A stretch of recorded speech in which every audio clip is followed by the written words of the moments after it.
দেশ বিদেশের ব্যবসা বাণিজ্য আর অর্থনীতির সব খবর নিয়ে আমন্ত্রণ জানাচ্ছি ফ্যালকন বিজনেস রিপোর্টে। রানা প্লাজা ধসের পর থেকে তৈরি পোশাক খাত সংস্কার হলেও ভাগ্য বদলায়নি শ্রমিকদের। গেল ১.৫ দশকে দেশে হ্যান্ডলুমের সংখ্যা কমেছে ৩৭ ভাগ, শ্রমিক কমেছে ৬০ ভাগের বেশি। সংশোধিত ভ্যাট আইন বাস্তবায়নে বেশ কয়েকটি খাতের জন্য বিশেষ কর হার বেঁধে দেওয়ার চিন্তা এনবিআর-এর। এমন সব খবর নিয়েই আমাদের আজকের আয়োজন। রানা প্লাজা দুর্ঘটনার পর কারখানার নিরাপত্তা সহ অবকাঠামো ক্ষেত্রে অনেক পরিবর্তন হলেও পোশাক শ্রমিকদের জীবনযাত্রার মান খুব একটা উন্নত হয়নি গেল ৬ বছরেও। নিশ্চিত হয়নি স্বাস্থ্যসেবাও। বিশ্লেষকরা বলছেন, শ্রমিকের জীবনমান উন্নয়নে সরকারের পাশাপাশি গার্মেন্টস মালিক ও বিদেশি ক্রেতাদেরও উদ্যোগ নিতে হবে। মঙ্গলবার রাজধানীতে অ্যাকশন এইড আয়োজিত এক অনুষ্ঠানে এসব বিষয় উঠে আসে। একটি দুর্ঘটনা, হাজারো প্রাণহানি, সাথে পোশাকের রপ্তানি বাজার হারানোর শঙ্কা। ২০১৩ সালে ঘটে যাওয়া ভয়াবহ সেই বিপর্যয় থেকে এরই মধ্যে ঘুরে দাঁড়িয়েছে দেশের পোশাক খাত। অবকাঠামোর উন্নয়নে নিরাপত্তা নিশ্চিত হয়েছে ৯০ ভাগের বেশি কারখানায়। কিন্তু কতটা পরিবর্তন এসেছে শ্রমিকের জীবনে? এখনো ১৭% শ্রমিক তারা কি বিছানা, তাদের ঘরে বিছানা নেই, তারা ফ্লোরে ঘুমায়। ১৩% শ্রমিকের ঘরে কোনো ফ্যান নেই, অথবা ৮৪% ওয়ার্কার এখনও তারা টয়লেট অন্যদের সাথে শেয়ার করতে হয় এবং টয়লেটে যাওয়ার জন্য লম্বা লাইন দিতে হয়। সকালে কিচেন রেডি করার জন্য তাকে লম্বা লাইন দিতে হয়, সেজন্য উঠতে হয় ভোর ৫টায় আর ঘুমাতে যেতে হয় রাত ১২টায়। তাহলে আপনি তাকে কিভাবে আমরা তার লাইভলিহুড ইনশিওর করলাম? গেল ৬ বছরে পোশাক শ্রমিকদের মজুরি বেড়েছে ঠিকই, কিন্তু সেটি পোশাকের দামের তুলনায় এখনও অনেক কম। অ্যাকশন এইড বলছে, ইউরোপ কিংবা আমেরিকার বাজারে একটি পোশাক যে দামে বিক্রি হয় তার মাত্র ৩ ভাগ মজুরি হিসেবে দেয়া হয় শ্রমিককে। দামের ৭০ ভাগের বেশি যায় ব্র্যান্ডের পকেটে। Workers get approximately 54 cents of a $18.25 t-shirt. So 54 cents is about $0.50. যে ওয়ার্কাররা তো সবচেয়ে কম পাচ্ছেনই, আমাদের ম্যানুফ্যাকচারাররাও কিন্তু একটা খুব বড় কোনো পার্সেন্টেজ পাচ্ছেন না। সো কেন ম্যানুফ্যাকচারাররা সক্রিয়ভাবে ওনারা যাচ্ছেন না to negotiate for higher profit margin? ২০১৩-তে ৫,৩০০ টাকা দিয়ে যা কেনা যেত, সেই জিনিসগুলো কিনতে আজকে লাগবে ৭,৯০০ টাকা। ৮,০০০ টাকা আজকে স্যালারি দিলে আমার বেতন আসলে কিন্তু রিয়েল টার্মে বেড়েছে ১০০ টাকা। শুধু তাই নয়, দুর্ঘটনায় হতাহত শ্রমিকদের পুনর্বাসন ও ক্ষতিপূরণ আদায়ে সুষ্ঠু ব্যবস্থাপনা নিশ্চিত করা যায়নি এত বছরেও। যে কম্পেনসেশন প্যাকেজ নিয়ে যে সুন্দর একটা অভিজ্ঞতা উদাহরণ সৃষ্টি হয়েছিল, একটা রানা প্লাজা ট্রাস্ট ফান্ড হয়েছিল, খুবই সুচারুভাবে সুন্দরভাবে টাকাগুলো দেওয়া হয়েছিল। কথা ছিল যে ওই মডেলটাকে ব্যবহার করে, এবং সেটার পরে হাইকোর্ট থেকে ডাইরেক্টিভস দিয়েও একটা মডেল নিয়ে আসা হয়েছিল, সেটাকে পরবর্তীতে গার্মেন্টস ইন্ডাস্ট্রিয়াল সেক্টরে যে কোনো ধরনের ইন্স্যুরেন্সের জন্য, ইনজুরির জন্য, কম্পেনসেশনের জন্য ওটা ব্যবহার করা হবে। But that didn't happen. Rana প্লাজায় ক্ষতিগ্রস্ত শ্রমিকদের জীবনচিত্র উঠে এসেছে অ্যাকশন এইডের গবেষণায়, যেখানে বলা হয়েছে অর্ধেকের বেশি শ্রমিক এখনও বেকার জীবনযাপন করছেন। ২০ ভাগ শ্রমিকের শারীরিক অবস্থার অবনতি হয়েছে আগের চেয়ে। মানসিক ভারসাম্য ফিরে পায়নি ১০ ভাগ শ্রমিক। শাহাদাত হোসেন, বিজনেস রিপোর্ট, মাছরাঙা টেলিভিশন। গেল ১৫ বছরে দেশে হ্যান্ডলুমের সংখ্যা প্রায় ৩৭ ভাগ কমেছে। পরিসংখ্যান ব্যুরোর তাঁতশুমারি ২০১৮ প্রাথমিক প্রতিবেদন বলছে, বর্তমানে ১,১৬,০০৬টি হ্যান্ডলুম রয়েছে দেশে, যেখানে ২০০৩ সালে ছিল ১,৮৩,৫১২টি। দেশের অন্যতম বৃহৎ কুটির শিল্প হ্যান্ডলুম বা হস্তচালিত তাঁত। যন্ত্রের ব্যবহার বাড়ায়, যা দিনকে দিন কমে আসছে। পরিসংখ্যান ব্যুরোর তথ্য অনুযায়ী দেশে বর্তমানে ১,১৬,০০৬টি হস্তচালিত তাঁত রয়েছে। ২০০৩ সালে যার সংখ্যা ছিল ১,৮৩,৫১২টি। অর্থাৎ গত ১৫ বছরে দেশে হ্যান্ডলুমের সংখ্যা প্রায় ৩৭ ভাগ কমেছে। ২০১৮ সালে একই ধারাবাহিকতা একটা ডাউনওয়ার্ড ট্রেন্ড দেখা যাচ্ছে, অর্থাৎ ২,১২,০০০ থেকে ১,৮৩,০০০, বর্তমানে ১,১৬,০০৬টি। সম্ভবত এটা বিভিন্ন কারণ থাকতে পারে, তার মধ্যে হচ্ছে আমাদের পাওয়ার লুম বা অন্যান্য মেশিনারিজের আগমনের ফলে হয়তো তাঁত শিল্পগুলো, এইগুলো আসলে আরও অ্যানালাইসিস দরকার। একই সাথে কমেছে এই শিল্পে নিয়োজিত শ্রমিকের সংখ্যাও। তাঁতশুমারি ২০১৮ এর প্রাথমিক প্রতিবেদন বলছে, বর্তমানে ৩,০১,৭৫৭ জন শ্রমিক হস্তচালিত তাঁতশিল্পে জড়িত রয়েছে। ২০০৩ সালে যেখানে ছিল প্রায় ৮,৮৮,০০০ শ্রমিক। আমরা মেল ফিমেল এঙ্গেজমেন্ট যদি দেখি, সেখানে দেখা যাচ্ছে যে এটা ডাউন ট্রেন্ড। যেহেতু ইউনিট সংখ্যা কমেছে, মেল ফিমেল টোটাল পার্সন এঙ্গেজটাও কম বেড়ে স্বাভাবিক।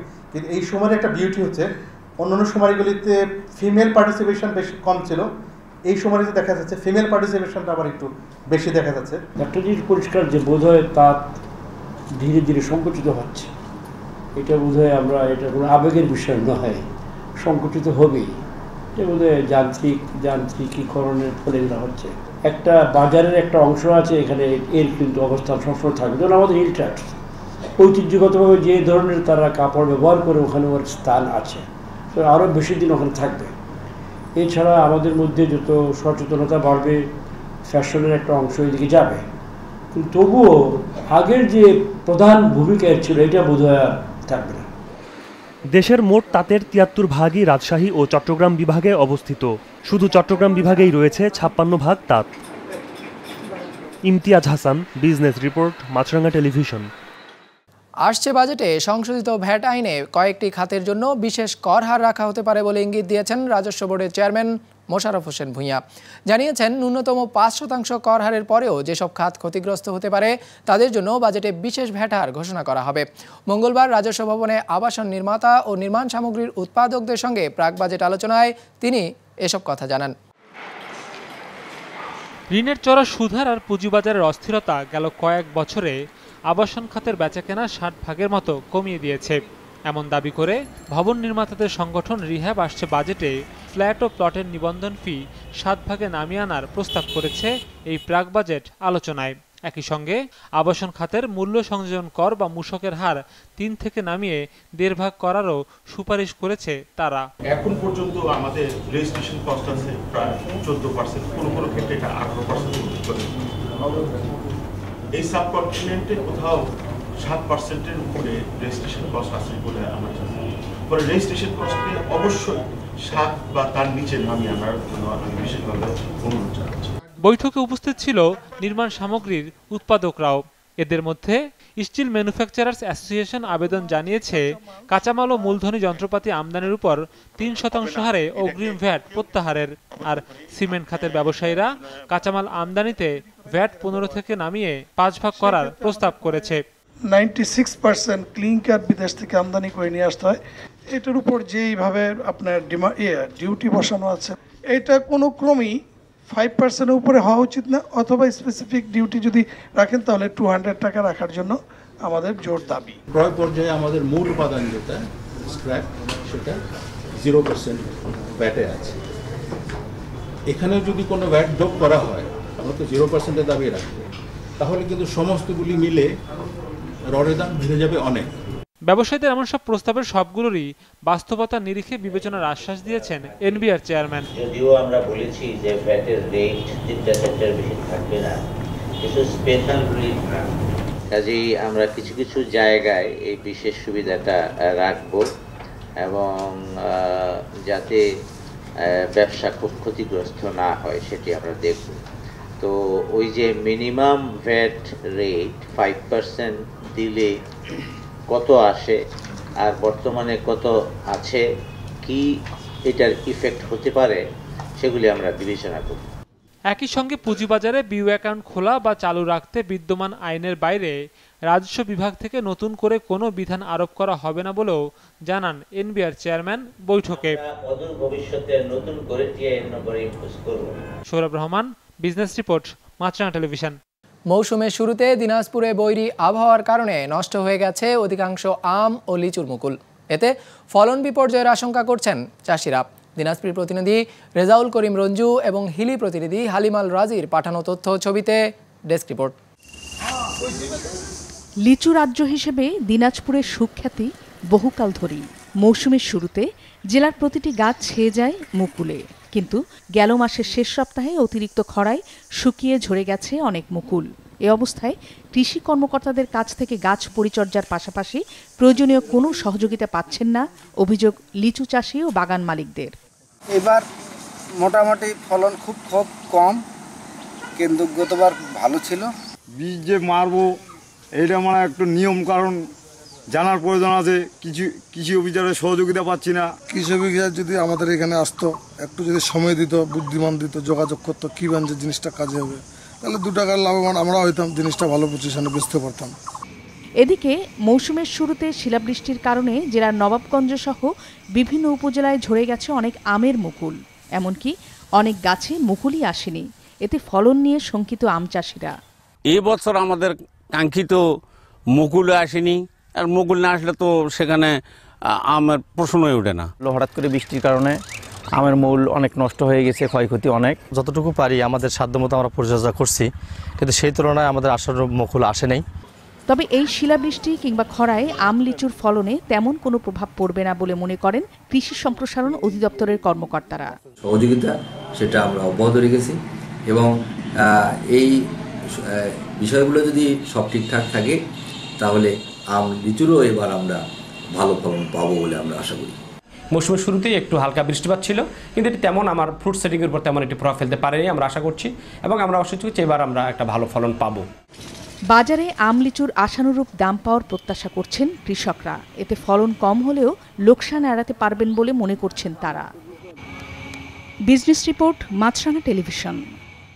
চীনা স্মার্টফোন ব্র্যান্ড অপ্পো বাংলাদেশের বাজারে এফ সিরিজের দুটি ফোন সেট নিয়ে এসেছে।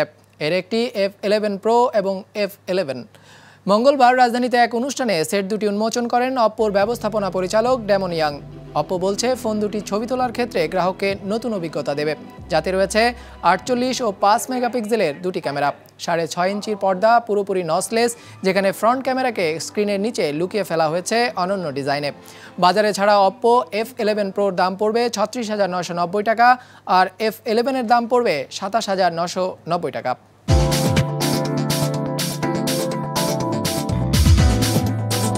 আবারও বড় দরপতনের শিকার হয়েছে ঢাকা শেয়ার বাজার।